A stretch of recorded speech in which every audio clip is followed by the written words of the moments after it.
Welcome to my YouTube channel. New viewers, please like and subscribe. मोक्ष का मूल क्या है? बोले गुरु का प्रसन्न हो जाना। तो गुरु कब प्रसन्न होते हैं? जब अहंकार रहित होते हैं।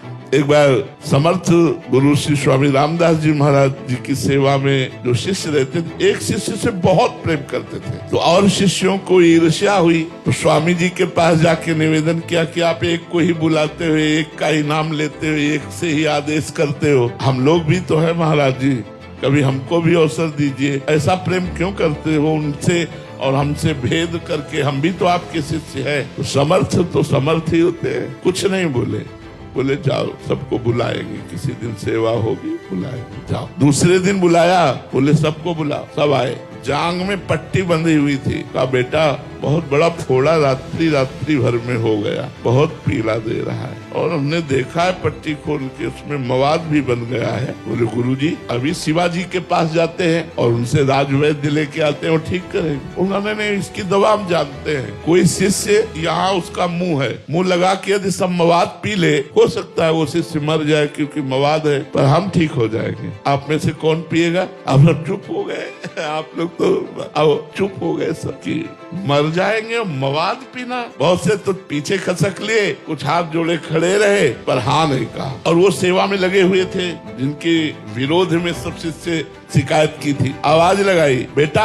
हाँ गुरुजी, सेवा में थे, छोड़ के आगे। जी ये मवाद बन गया है फोड़े में, अगर इसको तुम पी लोगे तो हो सकता है तुम मर जाओ, लेकिन हम ठीक हो जाएंगे। बोले गुरुजी तुरंत बताओ कहाँ से पीना है? बोले यहाँ से पीना है। मुंह लगाया, पूरा पी गए। बोले गुरुजी रोज ऐसा पीने को मिले तो बहुत आनंद आया, इतना मीठा था, इतना स्वादिष्ट था। तो उन समर्थ गुरु ने पट्टी खोली और दिखाया तो कलमी आम बांधे हुए थे। परीक्षा के लिए कल भी आम बांध लिया था। तो सब शिष्यों से कहा, देखा, इसलिए इसको प्रेम करता हूँ, जो अपने प्राणों को समर्पित करके, देह भाव का त्याग करके गुरु की शरण में है कि गुरु जी ठीक हो जाए, हमारे प्राण निकल जाए, कोई बात नहीं, गुरु जी को दर्द न हो। ये समर्पण गुरु प्रसन्नता का हेतु होता है। कलयुग का ऐसा प्रभाव है कि आपके सामने मुखड़ा कुछ और होगा, पीछे कुछ और होगा। मतलब ये बहुत समझने का विषय है कि हमको परोपकार करना है, पर बदले में वो हमारा उपकार करे, ऐसी भावना नहीं रखनी। नेकी कर दरिया में डाल वाले सिद्धांत में चलना होगा।